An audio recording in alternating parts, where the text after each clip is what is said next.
E além de saudar Elivaldo Barbosa em tempo real, nós também vamos aqui já agradecer e registrar a presença do deputado estadual Merlong Solano, deputado estadual pelo Partido dos Trabalhadores, que está aqui conosco também na TV Cidade Verde. Boa tarde, deputado. Boa tarde.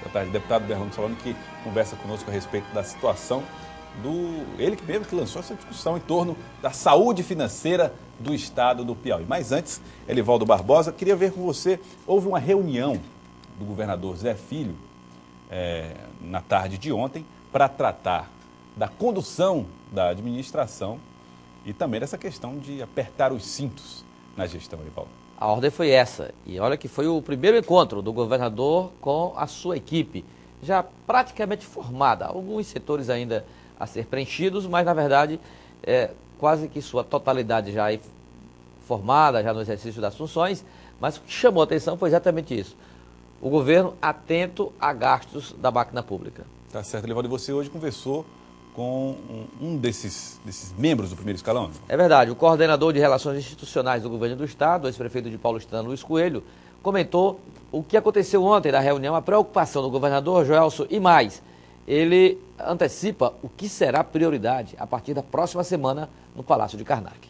Vamos ver com Elivaldo Barbosa. O coordenador de Relações Institucionais revelou o que será prioridade no governo a partir da próxima semana. O governador está consciente que é um governo de 9 meses e que algumas secretarias têm gasto em excesso, outros precisam de adequar, né? Uns têm mais, outros têm menos. Então o governador pediu que desse um reajuste para que nós também não ferimos a lei de responsabilidade fiscal. Então o governador está centrado, está bem orientado e está querendo acertar. Eu lhe digo com toda certeza, todas as reuniões, ele bate na tela em 2 assuntos, segurança e saúde. E pode ter certeza que ele vai jogar pesado nessa história de o paciente ficar em leite de corredor, esse negócio. Ele disse que isso é um absurdo.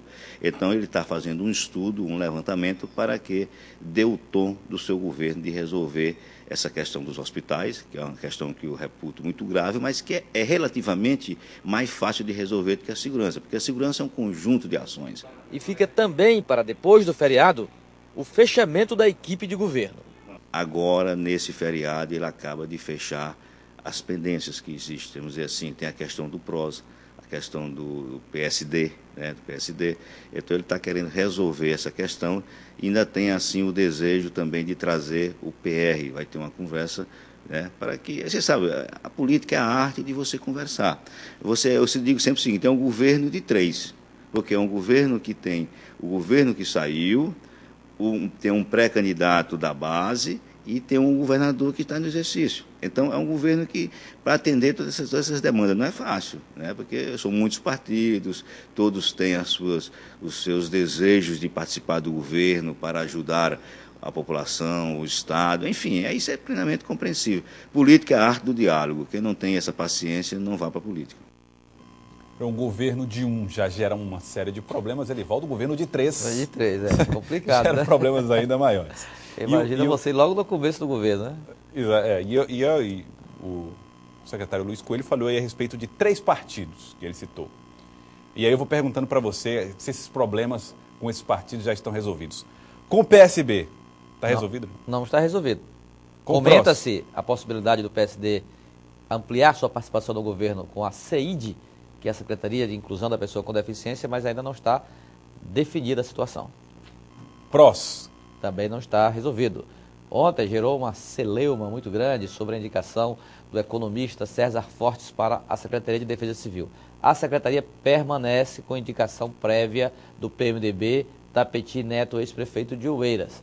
Se for essa a definição final, o PMDB fica na Defesa Civil e o PROS dividido, Joelson, dividido, porque o setor mais ligado ao ex-deputado Biraci Carvalho, liderado pelo seu filho, Luiz Henrique, não abre mão de outra posição, de outra situação. Deve abrir uma dissidência do partido. E Antônio Shoa, o deputado estadual, já se contempla com uma possível indicação da direção da ENGERP, que é um órgão vinculado à Secretaria da Administração.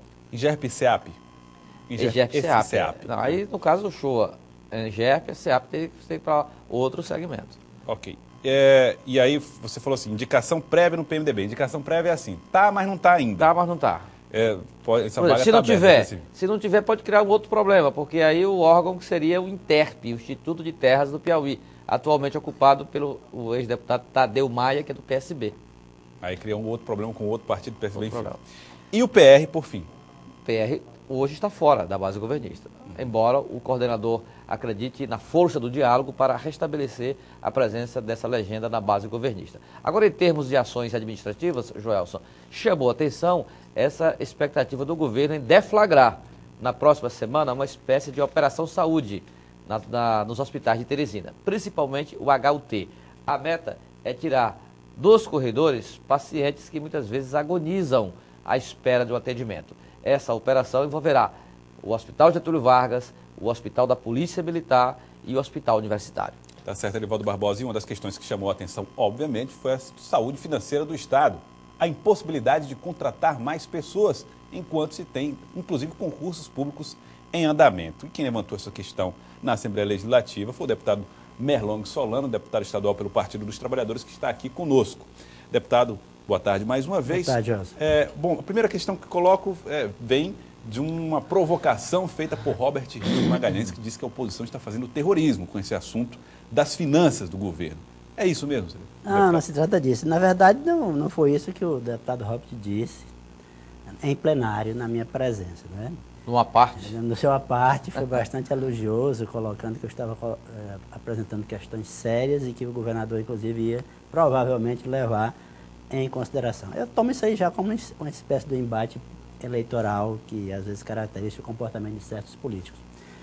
Na verdade, como ex-secretário de Planejamento e também ex-secretário de Governo, Joel, eu me acostumei a olhar o conjunto da situação do Estado. E quem quer que administre um Estado como o Piauí, que tem uma receita ainda tão pequena, não pode deixar de considerar a questão da folha de pagamento, que consome cerca de 60% de tudo que o Estado arrecada. Veja só, de cada R$100 que o poder público arrecada, R$60 viram salário para os três poderes. Esse é o limite imposto, inclusive, pela legislação. Quando esse limite é ultrapassado, o poder que o ultrapassou tem que tomar uma série de providências para voltar para dentro do limite, sob pena de sofrer uma série de sanções. Inclusive a sanção de deixar de receber transferências federais.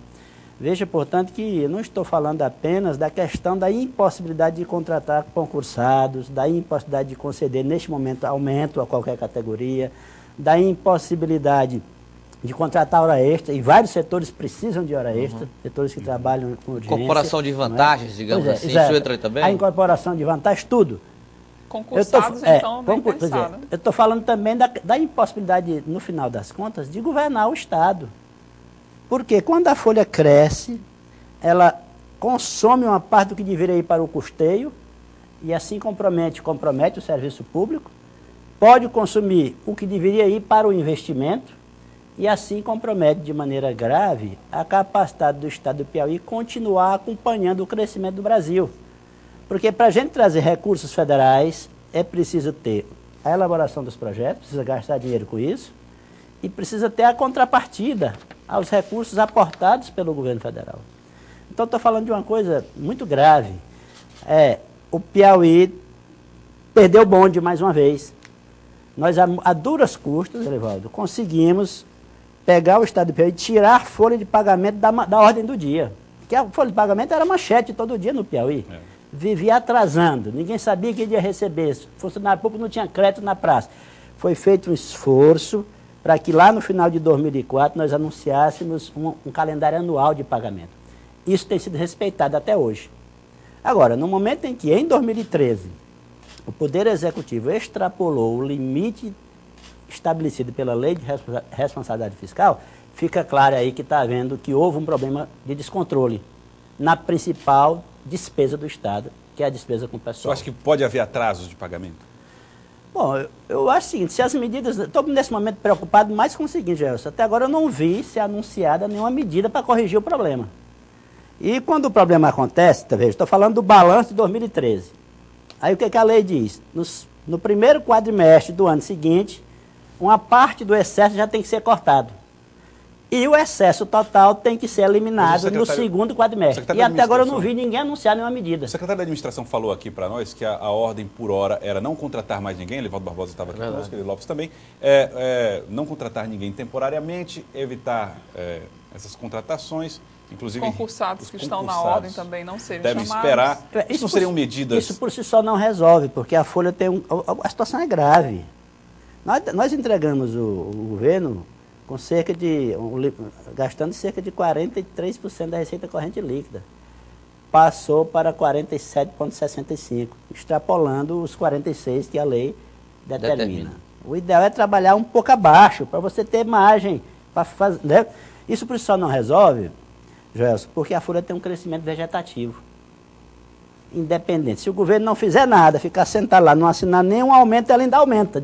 No final do ano vai ter gasto mais o pessoal, por quê? Se não contratar nem demitir, aumenta. Aumenta, por quê? Porque há várias categorias que conquistaram legitimamente vantagens. Mas também com o tempo... As aposentadorias... As aposentadorias, aí as vantagens, um biênio, completou um biênio, aí o professor tem direito de ser promovido. O militar, numa certa época, tem direito de ser promovido. Então a folha cresce. E é preciso ver, então, aonde tem que haver um trabalho combinado, no sentido de ver onde é que tem gordura na folha. Provavelmente haja gordura na questão dos contratos terceirizados. E subiram de 520 mil reais em 2009 para mais de 44 milhões de reais em 2013. Mas isso não resolve tudo. Onde mais há alguma gordura para se estabelecer um corte e, ao mesmo tempo, o que pode ser feito no sentido de aumentar a receita, que é o caminho menos doloroso. Pelo menos... do ponto de vista do Estado. Do ponto de vista do contribuinte, ele já acha mais doloroso quando o Estado foca no aumento da receita. Via cobrança de impostos. Claro que o aumento da receita pode ser conseguido só pelo aperfeiçoamento do sistema tributário. Fazendário. Sem necessariamente aumentar alíquotas, que aí... Complica mais ainda a situação. Bom, deputado, e sobre a questão política, o senhor considera esse quadro de formação de grupos para disputar o poder no Estado consolidado? Ou seja... De um lado, Marcelo Castro e a base governista, do outro, o Wellington Dias e os partidos que estão fora dessa base? Eu acho que nesse momento é o quadro que está posto. Não é? Há um ex-governador que diz que tem um candidato, Marcelo, há um governador que já assumiu que diz que o seu candidato é o Marcelo. Às vezes, entretanto, a gente vê certas posturas que demonstram que as coisas não estão ainda bem definidas. E, de outro lado... Nós temos um quadro... E ainda tem a candidatura do ex-governador Monsanto. Apareceu aí a candidatura do ex-governador Monsanto, não é? Que, aliás, tem muito a ver com esse debate de folha de pagamento que nós estamos fazendo aqui, porque teve uma experiência ruim nesta área. E do lado do senador Wellington Dias, as coisas bem definidas, no sentido de compromissos já assumidos com diversos partidos políticos, no sentido da gente se manter aberto para o diálogo com outros partidos e dar prioridade mesmo para o debate com a população. Porque eleição para governador, hoje, para presidente, para governador, quem decide é a população. O acordo político ainda é importante, não nego, o acordo político é importante, é preciso ter gente para sair militando, etc.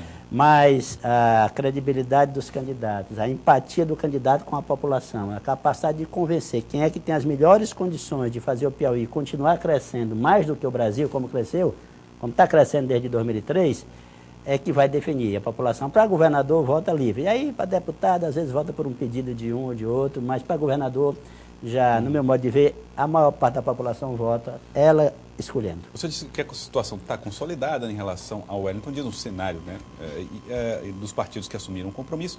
Existe aquela vaga em aberto, vamos dizer assim, da indicação do candidato a vice de Wellington Dias. Margarete Coelho já apareceu nas fotos, né, Elivaldo Barbosa, em alguns eventos. Mas já há uma decisão sobre isso? Não. O PP indicará o vice? Eu acho, no meu modo de ver, a gente deve dar prioridade ao Partido Progressista. Eu aqui de pouco digo que o Partido Progressista está sendo bastante, digamos assim, compreensível em relação a esse assunto, não está fazendo grandes exigências. No meu modo de ver, ele tem a preferência para indicar o vice. O vice deve sair do PP. E eu vejo o nome da deputada Margarete, como um excelente nome. Uma mulher seria um diferencial nessa chapa? E não só pelo fato de ser mulher, né? É porque ela tem se mostrado uma deputada bastante atuante, é uma profissional respeitada, tem demonstrado uma boa capacidade de diálogo e de modo que eu acredito que somaria muito bem ao lado do nosso senador Wellington Dias. Olha, ligações de telespectadores, aqui o Francisco de União, ele faz aqui um protesto, diz que os políticos só costumam aparecer na televisão em tempo de eleições. O que o senhor diria? Bom, a gente não é dono de televisão, a gente aguarda os convites para vir dar entrevista, não é, Francisco? Eu sempre estou aberto a receber os convites da televisão. Na época em que exerci cargos mais dinâmicos, como por exemplo presidente da GESPISA, quase toda semana eu estava indo tratar de algum assunto relacionado à GESPISA, né? Então, estou sempre aberto. Não há político que não queira ir na televisão conversar com a população, a não ser quando ele tem muito a temer da exposição. Mas um político que não tem a temer, faz a questão de vir. Olha, o João do Disseu, ele liga e diz aqui, deputado, os contratados pela SEDUC, e ele se refere aos terceirizados, até hoje não receberam pagamento do mês de março. E aí eu queria aproveitar e perguntar para o senhor qual é o peso que tem os terceirizados, que segundo informações que nós temos na SEDUC, que é a pasta da Secretaria de Educação, que tem o maior número de contratos terceirizados. A avaliação dos números que o senhor fez. Em relação à questão que eu me coloco, esse excedente de 1,1% em relação ao limite prudencial, ele representa aproximadamente 64 milhões de reais. E o governo gastou em 2013 44 milhões com terceirizados. Eu não posso dizer que eu seria irresponsável se dissesse que todos esses terceirizados não são necessários. Muitos são necessários. Mas talvez aí haja uma gordura, por quê? Porque saiu de 520 mil em 2009 para 5 milhões em 2010, aí pulou para 44 milhões em 2013, um crescimento exponencial. Então, uma parte do problema pode ser resolvido por essa via, mas não resolve o problema todo. O telespectador aqui, o deputado está perguntando por que os deputados e o governador não fazem como em Minas e diminuem o salário pela metade, assim teríamos uma brecha, inclusive, para chamar os concursados. Houve essa redução, mas eu, quando fui eleito deputado, antes mesmo de assumir, escrevi um artigo dizendo que a Assembleia Legislativa do Piauí era a segunda mais cara do Brasil. Continuo achando isto. Esse sistema de fazer reajuste linear toda vez que tem a elaboração do orçamento é uma sistemática equivocada. Porque a Assembleia Legislativa tem uma estrutura fixa. Ela funciona em Teresina. Os outros poderes têm que acompanhar a dinâmica da sociedade. O Poder Executivo em primeiro lugar, o Poder Judiciário em segundo lugar, tem que se espalhar pelo Estado todo para prestar seu serviço. Então, toda vez que você, ao reajustar o orçamento, reajuste o da Assembleia igualmente aos dos demais poderes, a Assembleia termina ficando com um orçamento muito elevado. Mas essas questões se resolvem no coletivo, não é individualmente. Inclusive... E outra coisa, cortar o salário dos deputados nesse momento, são 30 deputados, mesmo que corte o salário dos deputados, seria uma fração irrisória do que se precisa para resolver o problema. A propósito, deputado, a própria lei de responsabilidade fiscal prevê um percentual muito pequeno, por exemplo, para o Ministério Público, né? Se comparado como limite de gastos com o pessoal, 2%. Se comparado com outros para poderes. ele todo. Poderes como a Assembleia Legislativa, que, como o senhor disse, fica apenas aqui na capital. Eu acho que afoga no caso do orçamento da Assembleia Legislativa. O senhor acha que afoga? Gasta muito a Assembleia? Acho que a Assembleia gasta muito e às vezes gasta mal. Investe mal. Porque é um corpo muito grande de funcionários e isso é uma questão que o momento certo de debater novamente no orçamento, é na hora de discutir de novo o orçamento. Esse ano eu estarei lá para apresentar esses pontos de vista. Redução de gastos na Assembleia. Controle de gastos. Num estado como o Piauí, todos os poderes têm que controlar gastos. O Ministério Público também tem seus problemas. Às vezes se queixa de falta de funcionário e quando a gente vai ver lá, não tem funcionário no interior, está todo mundo concentrado em Teresina. Num dado momento lá, só tinha 8 funcionários no interior e mais de 200 em Teresina. Então, todos os poderes precisam dar sua contribuição num estado que tem problemas financeiros e graves problemas sociais e econômicos para enfrentar. Todos têm que se acostumar a trabalhar com a menor quantidade possível de recursos. Eu queria agradecê-lo, deputado estadual Merlong Solano, pela participação aqui no Jornal do Piauí. Agradecer também Elivaldo Barbosa, Elivaldo. É isso, Joelson. Até amanhã, na sexta-feira. Amanhã você estará aqui. Com certeza. Certo, então. Até amanhã, então, Elivaldo Barbosa, em tempo real.